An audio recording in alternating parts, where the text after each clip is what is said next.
Good morning, everyone, and welcome to our County Council meeting for Monday, January 15th, 2024. Welcome to all members of County Council, staff, the press, and the public. I'll call the meeting to order by resolution. Madam Clerk. It's moved by Councillor Densham, seconded by Councillor Landry, that the meeting of the Council of the United Counties of Stormont, Dundas, and Glengarry be hereby called to order. All those in favor of the resolution? Motion is carried, none opposed. Adoption of the agenda. It's moved by Councillor Landry, seconded by Councillor Bergeron, that Council approve the agenda. Any discussion on the agenda? Seeing none, all those in favor? Motion is carried, none opposed. Are there any disclosure of pecuniary interest and the general nature thereof? Seeing none, adoption of the minutes. It's moved by Councillor Bergeron, seconded by Councillor Landry, that the minutes of the meetings of the Council of the United Counties of Stormont, Dundas, and Glengarry held December 15th and December 18th, 2023 be adopted as circulated. Yeah, I'm just taking my time because we're paid by the hour, guys, and this is going to go really fast today.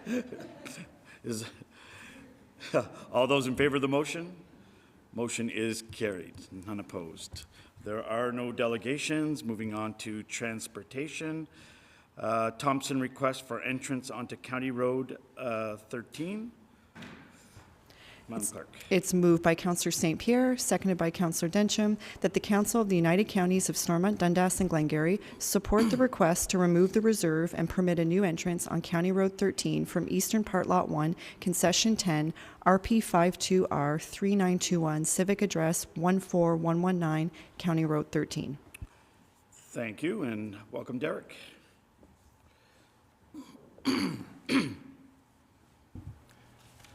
Good morning, and through you, Mr. Warden. This year's follow-up for the delegation that we had last month from Mr. Thompson. This was a entrance application that came through a couple months, or actually a couple of years ago, which was denied due to the fact that it had a 1-foot reserve across the front. After his delegation, we re-reviewed it. We believe we can easily support the removal of the 1-foot reserve and allow the entrance, but we do need council support for this. Okay. Thank you, Derek. Questions or comments? Go ahead, Councilor McGillis. Thank you, Mr. Warden. Thank you for your report, Derek. I just wanted to ask you a question regarding the policy or the criteria in the entrances of County Road 18 or any other county road in terms of the amount of driveways are allowed within a kilometer. Could you give us just an update on that too as well? Through you, Mr. Warden. That falls under the falls underneath the official plan policy more so than does the road or entrance policy, and basically that dictates that we can't have any more than 2 houses within about 5 kilometers, I believe, 3 houses within 5 kilometers, or an entrance within 350 meters to the new one being proposed. That's just to prevent urban ribbon, and as well as just safe entrance and egress off of the county roads. Subsequent, go ahead. Thank you. When was that policy? The reason why I'm asking this is I just had a call last week regarding that somebody wanted an entrance. He's got 10 acres and his land is, is not worth anything. I know it's a little off the topic here, but I just wanted to get an idea that when was this policy in place? The official plan? Yeah. That's, Okay. I couldn't answer that question. No problem. I'll ask. I'll find out. Okay, thank you. Further questions or comments? Councillor Fraser. Thank you, Mr. Warden. Through you. No, I'm quite surprised that it's taken so long to get to this point where we're going to look at approving this, or not that we're going to look at approving this, that it's going to be hopefully approved.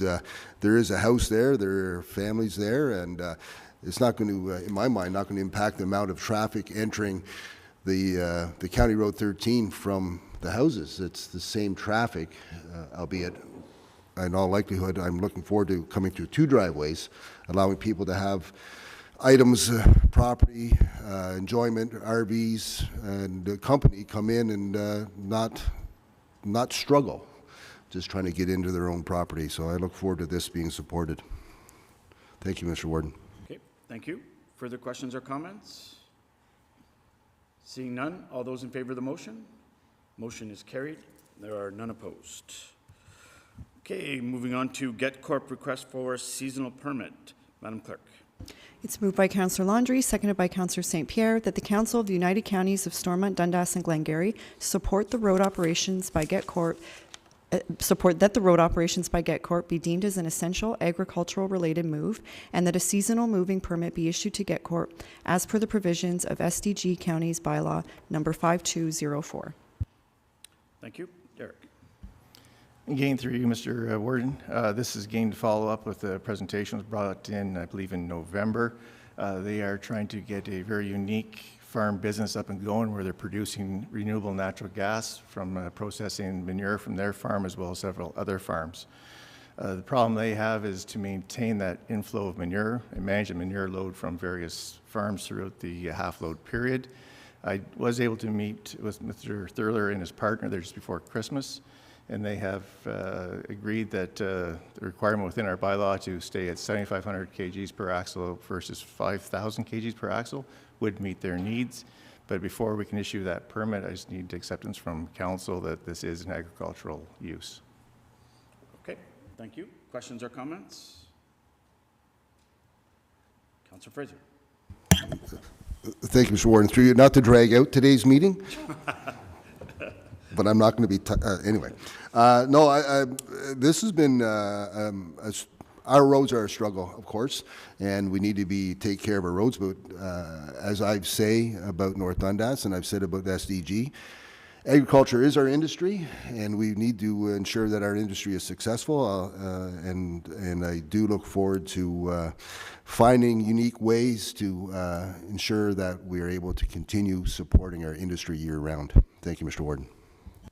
Thank you for your comments. Any further questions or comments? Go ahead, Councillor Densham. Thank you, Mr. Warden. So, big fan of this really emerging technology. And again, I think it fits in really, really well with our agriculture environment. But I just want to kind of make sure that we're looking at the elephant in the room, I guess, on some of these things.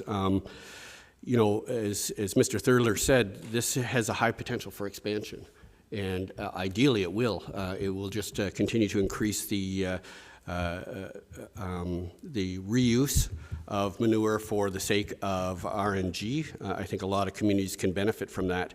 But what that also implies is that if we pass this forward the way it is right now, we have nothing more, or there's high likelihood that we're going to see more and more traffic of this nature should the business be as successful as we hope it would be. I guess the other thing too is I'm not sure that I agree with the fact that this is a seasonal endeavor. We're using agricultural material, but we're using it on a day-to-day basis. There's a lot of other corporations and companies who use agricultural output on a daily basis to run their corporate endeavor. So I just want to be careful because I don't classify it, or I don't see it personally as a seasonal endeavor. I see it as using a product of the farming industry for corporate purposes. So I guess what I'm concerned about is the precedent that we set with this. The fact that, you know, if we allow this, how many other corporations who use farming products or byproducts on a day-to-day basis will be looking for a similar exception. I'm very happy to see this as a one-year pilot or a two-year pilot for something so that Mr. Thurler can get some additional data on this endeavor so that he can really understand and crunch the numbers on this. But I also want to be very, very careful in terms of what this may set in terms of a precedent going forward for other industries who may use farm products and may put additional wear and tear on the road as a result of this. Thank you, Councillor. Councillor Lang. Good morning, everyone. Thank you, Mr. Warden, and through you. I'm happy to see the report come back. This is kind of what I was hoping to see, that we're not waiving the half loads, but we're adding 2.5 tons, basically what I would call a 3/4 load. And it's already out there on our roads. You know, there's feed companies, Bordeaux Feed and Grain, I think, does the same sort of thing because they have to haul chicken feed to their barns. So they don't get exemption from the half load, but they get a little bump up that helps them to make it worth, you know, the truck going down the road without hardly anything in it. So I think we're compromising between the two things. I hear your point, and I know the roads are tough to look after, and everything's costs are going up, but I think this meets halfway in the middle, and it gives us something we can work with, so I support it. Okay, Councillor Landry, then Councillor Bergeron. Thank you, through you, Mr. Warden. Again, on the same note, so if we're looking at byproducts, so the elevator, so if this goes through, does it apply only to Get Corp, or is it opening up the tonnage to be higher on our roads? Because if you look at every elevator that sits there, which is corn is an agricultural byproduct, so they're going to be moving forward saying, hey, can we get that additional tonnage? In Winchester, it's milk. Well, it's a byproduct that falls into the agricultural. So everything in that realm of are they going to be coming to us? And last, I don't know if Derek can answer that, or maybe our planner, but is the 6 municipalities, which I think would be affected with Mr. Thurler's project, because I think it's not just secluded to one township.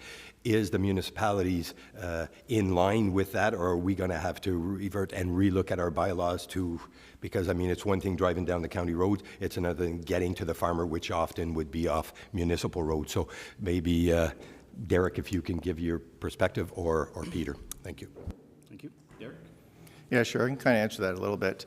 There is, you referred to like other farm industries, there already is exemptions in the Highway Traffic Act for farm feed at the 7,500 kg per axle. Same exemptions apply to live poultry and heating fuel. Basically, as is anything that's going to be, that needs the need now, they look to support to get the in-between measurement, not the full load, not the half load, but able to complete their business in a timely fashion. Further to that, there is exemptions to milk. Milk is exempt from it because it's a product that has to move or else it's going to perish. So there is already some exemptions in play for the farming industry. And all this here is saying is that the management of the manure in order to produce natural gas, if they don't manage it correctly, they're going to oversupply their manure, they're overflow their manure, and they're not going to be able to produce the gas they need to produce. So this is proposed as a 1 year. The permit itself is an annual permit, so we have to renew it every year. That's according to our bylaw. So it does give us a chance to renew it and make comment in there that we will review it. And we'll also review the impact this has on our roads in that area if we notice any kind of pumping or pushing.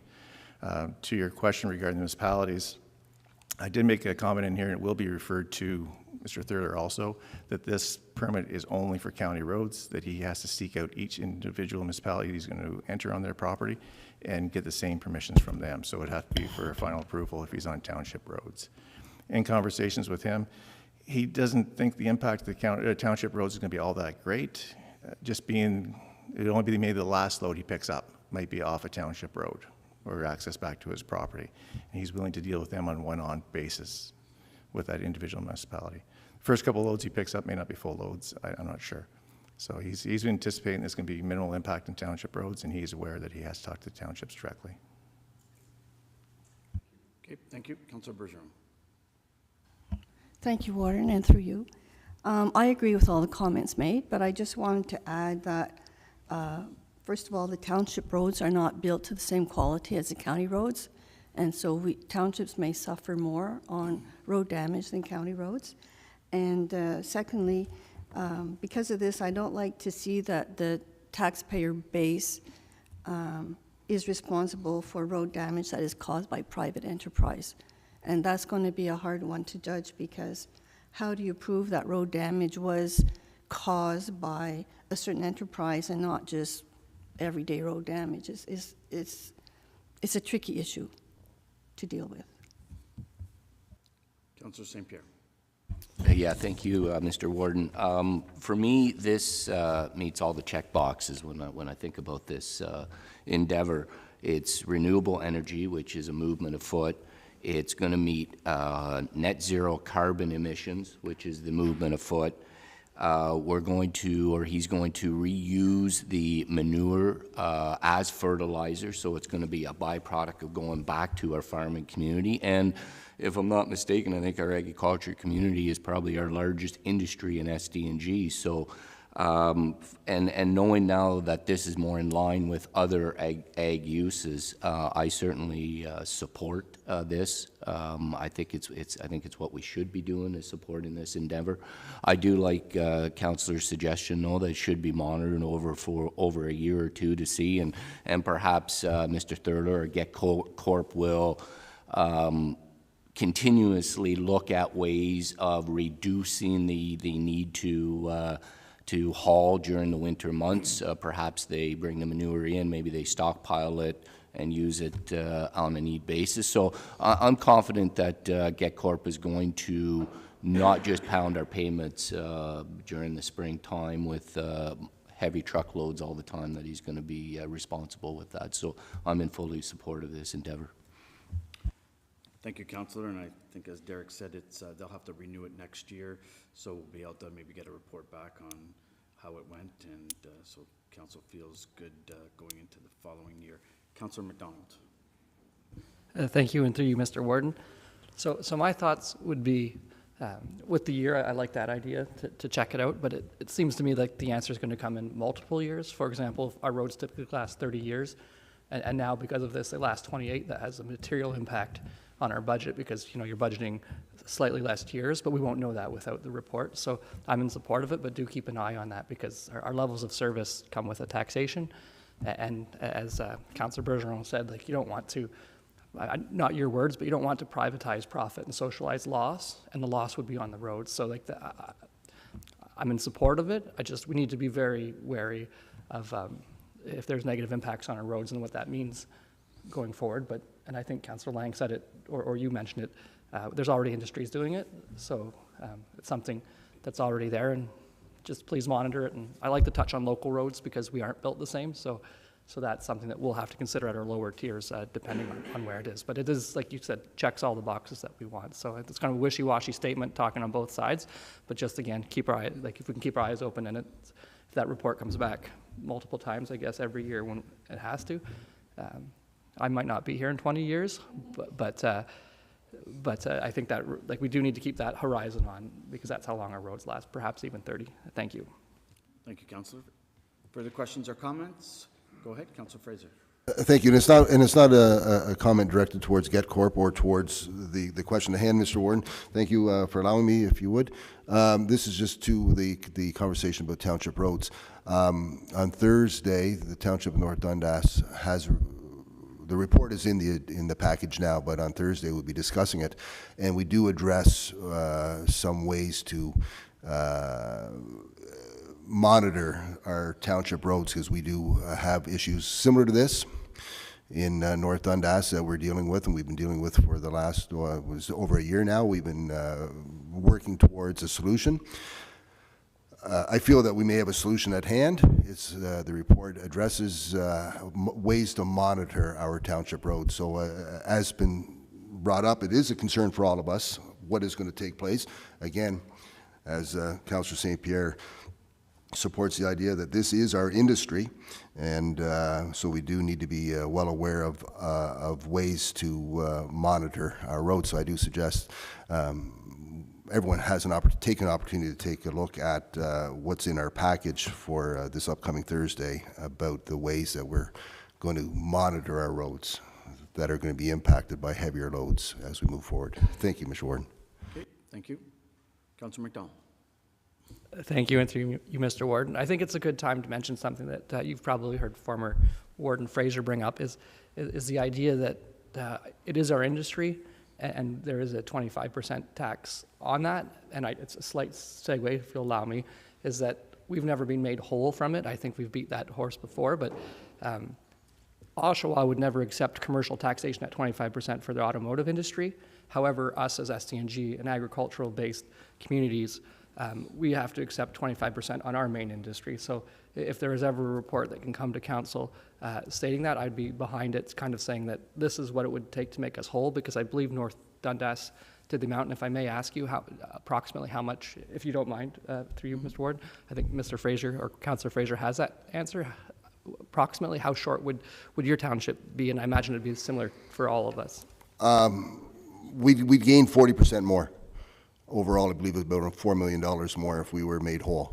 something in that area for our levy. I can speak from experience that we have beaten that dead horse several times.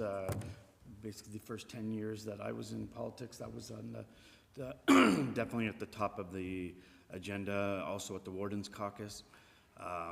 There is no appetite from the province to change it, and so, I mean, not to say that something can't be done, but we're in a time of turmoil with the province and trying to get money, and we're already seeing some downloads that are happening to us that they're not calling downloads, they're calling changing the formula is what they're calling it, but it's code for downloads.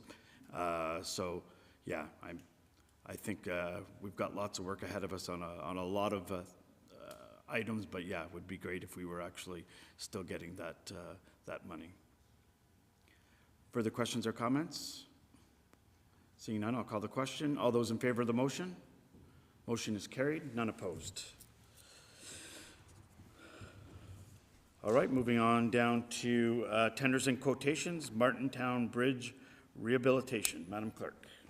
It's moved by Councillor Densham, seconded by Councillor St. Pierre, that the Council of the United Counties of Stormont, Dundas and Glengarry accept the tender from KB Civil Constructors Incorporated for the comprehensive rehabilitation of the Martintown Bridge at their unit prices totaling $1,424,289.03 plus HST, and that Council provide the Manager of Infrastructure the authority to sign all documents to give effect to the contract. Thank you. Welcome, Mike. Good morning and thank you. Potentially in the category of good things come to those who wait. You may recall we tendered this project last year and canceled it due to the financials of the project. This year we have a very competitive bid on this project, and staff are recommending that we proceed. The Martintown Bridge hasn't had any major rehabilitations in 38 years, so it is certainly due. This project has been designed to take the Raisin River Canoe Race and the local farmers into consideration with a designated sort of start date that would follow peak planting season and certainly come after the canoe race.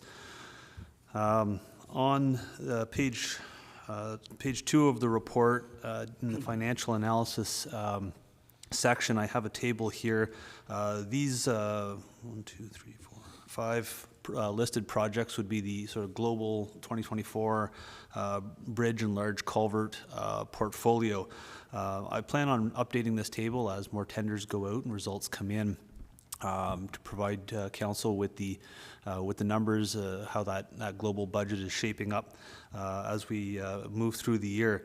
One thing that I would like a couple things I'd like to highlight to your attention. If you'll recall, during budgeting, we had clawed back about $700,000 from the Crooks McLeod culvert replacement project. The surplus on Martintown now would be potentially enough to cover that. I'm not proposing to get that question to council at this time. I think we need to continue to monitor. That is a project that could be reactivated much later in the year, since we are already going out for the box culvert pre-purchase earlier in the year, and the actual replacement is something that we could drop halfway through the year without really experiencing any significant delays. So we'll have much better sense of the financials at that time. Similar to what we did with Martintown last year, where we canceled it and we pivoted with the money and got other projects done. The Inkerman Bridge project continues to be monitored. I have a meeting later today with the design engineers on that, and in the next month and a half, they're going to complete a review of that structure and give us their opinion on whether it continues to be stable. Perhaps in about 2 months' time, I anticipate coming to council with an update on that and a recommendation on whether we pivot with that bridge as well and get something else done, or we actually executed it. But at this time, the question before you is solely, that was all from information purposes. I'm solely looking for a yay or nay on Martintown at this time. I just wanted to give you that information. Okay, thank you, Mike. I have a question. Just I always get a little worried when we have a low bid and then we have 4 bids within about $120,000. Have we worked with KB Civil Constructors, or do we have some background on them? We have not worked with KB Civil Constructors before, so staff did do a reference check with our design engineer for the project. We had a meeting with KB Civil Constructors. I spoke with another municipality that had worked with them in the past, last year, and at this time, the references seem good. We have no reason to believe that they can't do this project. Okay, great, thank you. Further questions, Councillor Williams? Thank you, Mr. Warden. This looks like a really good news project for sure. My question is on more of the aesthetic side of things. The Martintown Bridge is an important bridge running right through the center of Martintown, and it's a beautiful area, and the bridge currently is nice looking. Like, it's got a nice railing, and sometimes new bridges go up and they don't look as nice as the old bridge did. So my question is are you ensuring that it's going to have like a nice railing where people will be able to gather, look over the edge, and that kind of thing? Thank you. Thank you. Yes, absolutely. Some of our bridges, particularly on the former provincial highways, we stick that solid concrete wall with a single steel tube on the top. That's not what we're going to be doing here. Current railing on Martintown has sort of concrete posts with open steel decorative railing in between. The new railing will be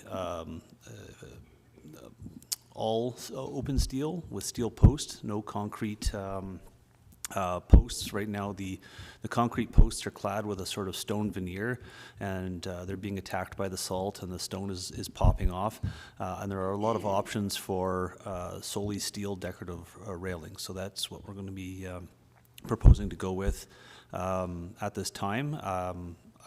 If you're curious, if anyone's curious, I could pass along the drawings, but I do believe that we've picked a very nice railing for that bridge. Perfect, that's great. Go ahead, Councillor McGillis. Yeah, I just want to mention that, as our warden did, in terms of the cost of coming in a lot less than the other bids, just be careful with the cost plus. I don't know if there's a lot on bridges, but I know on roads there are, or water and sewer jobs. So do you normally see a lot of cost plus on bridges over and above what the bid is?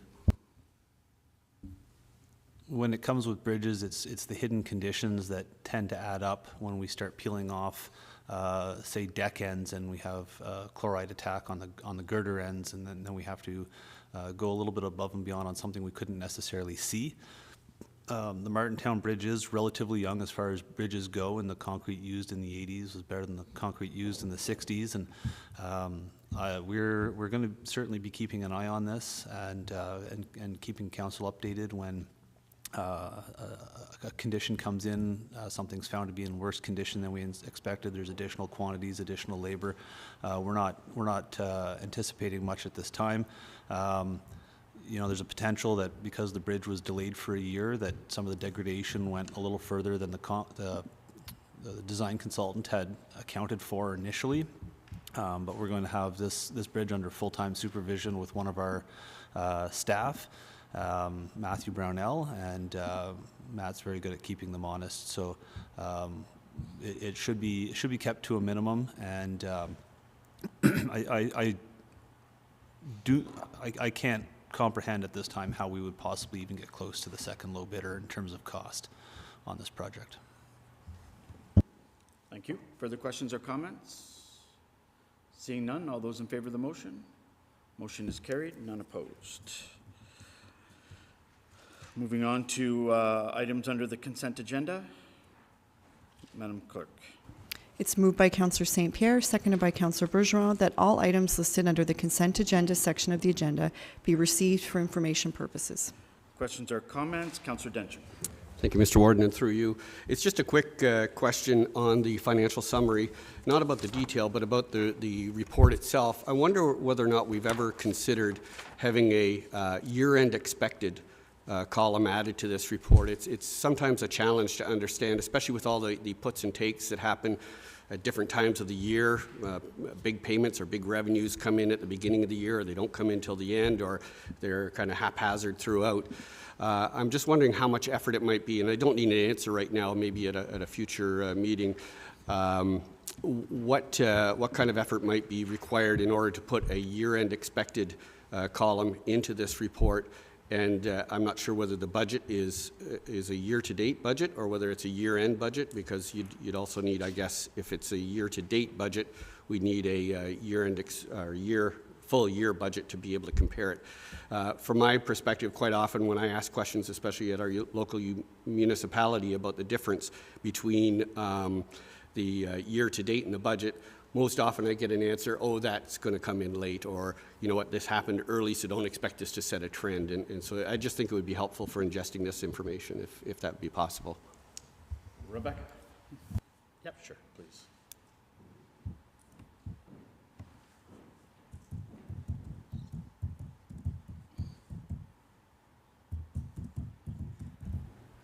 Good morning.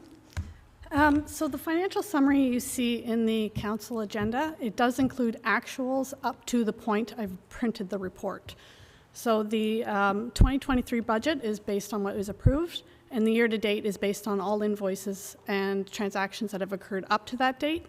However, there are a lot of reconciliation items that have not been done because we still receive year-end tax reconciliations from all the local municipalities. There's a lot of winter invoices that come in late, which could be very costly. Reserve transactions aren't completed until we reconcile. So it does take a lot of time to get the year-end figures dealt with.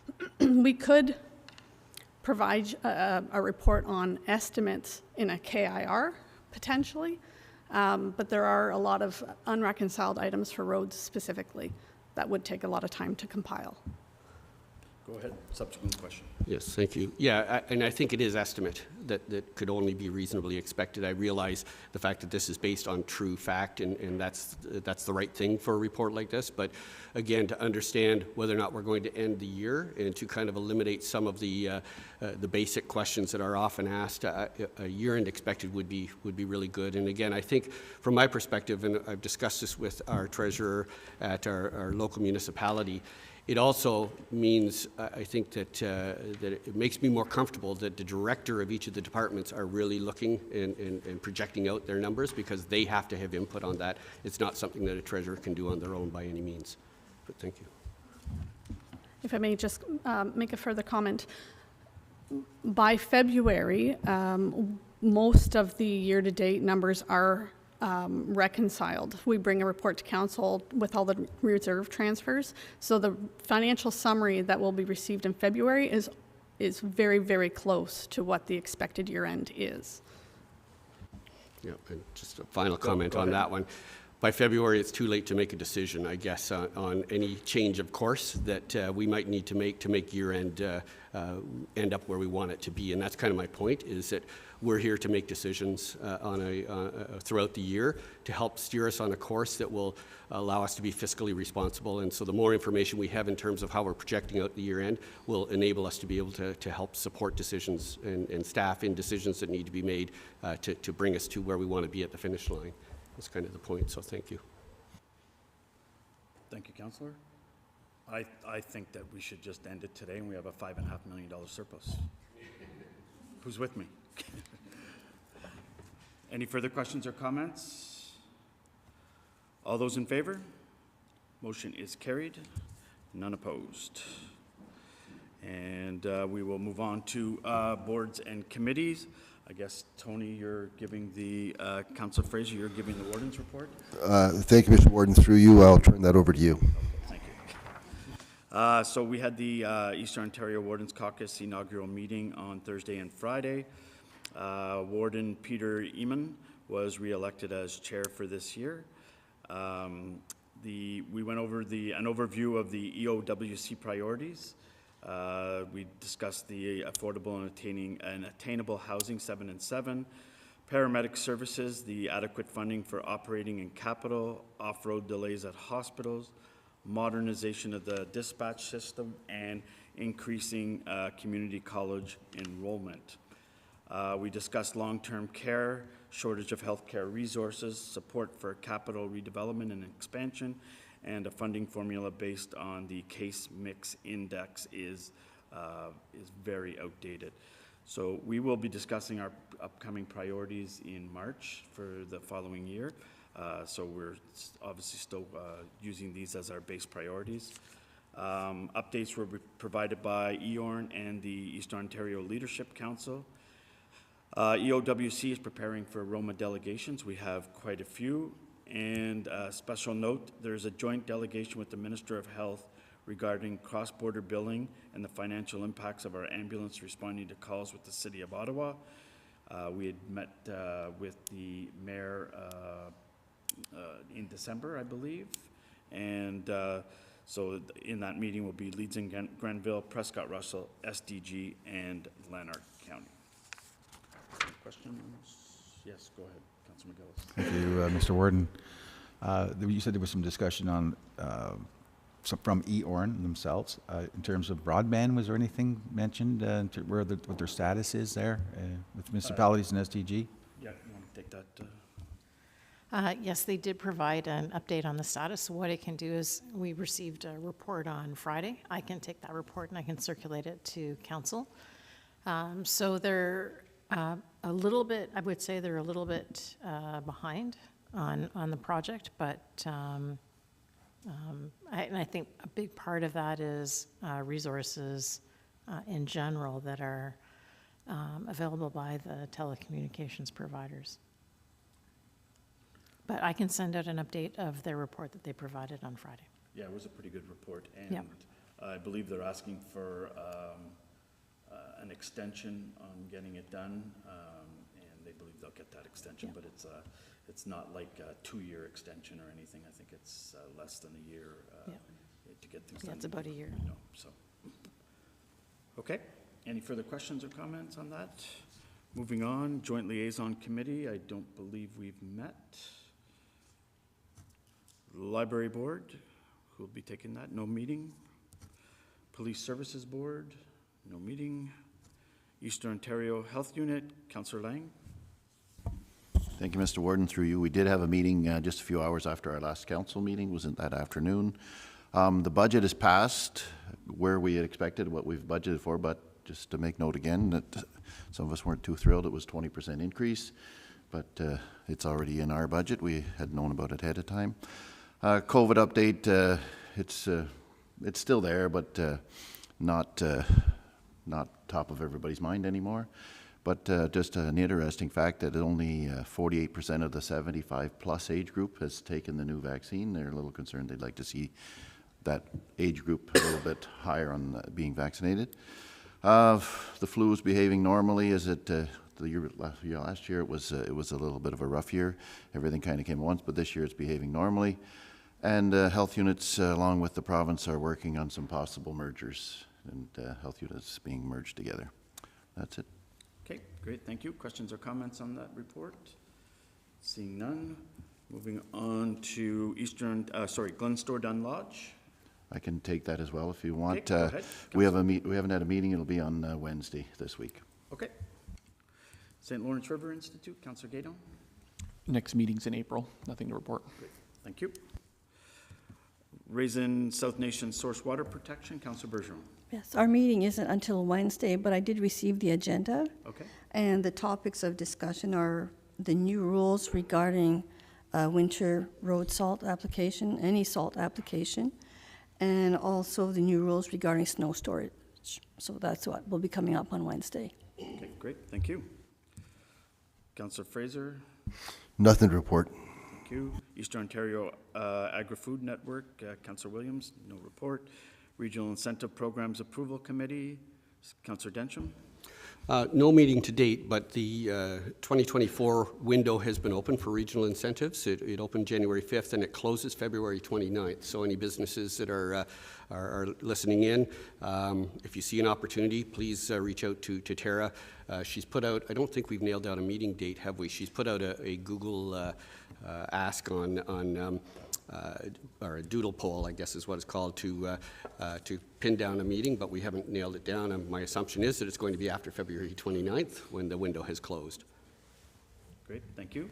Rural Education Committee, Councillor St. Pierre. Yep, thank you, Mr. Warden. We did meet on January 9th. First order of business, we nominated Councillor Jeff Manley to be chair of the committee. We did a little bit of a brainstorming session, and we've concluded that our first priority is going to be data collection.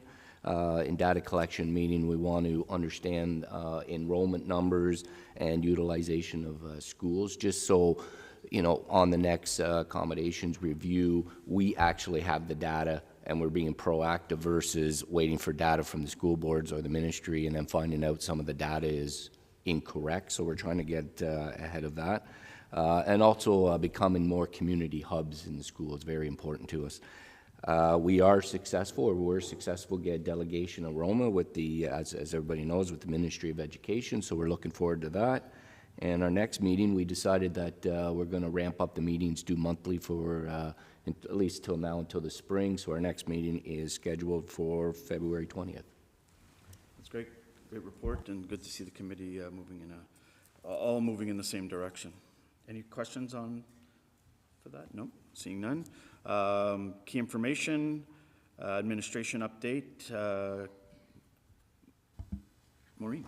Yeah. Through you, Mr. Warden, just provided a bit of an update on my schedule from the month of December. We've put in some key dates for some upcoming council meetings, February the 20th and March the 18th. Wanted to just remind everybody about the Roma conference next week. So the counties will be participating in 3 delegations, one with MTO, one with Minister of Education, and also one with Minister of Health per the Warden's comments.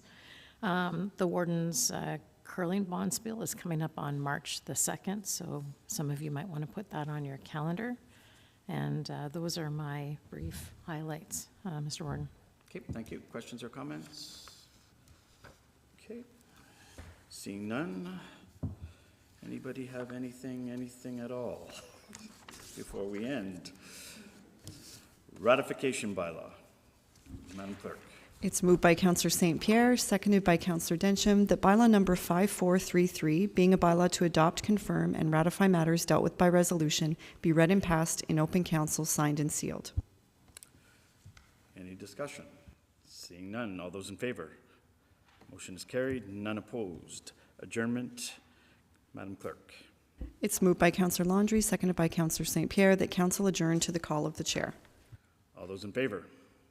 Motion is carried. None opposed. Thank you, everyone. I know it was a short meeting today, but we're all getting ready for Roma coming up next weekend. So looking forward to seeing everybody up there. And it seems like, North Glengarry and the counties have done well with delegations. So I'm hoping everybody else is as well. So get the message out for Eastern Ontario would be great for us. So thank you, everyone, for attending. Did you have something?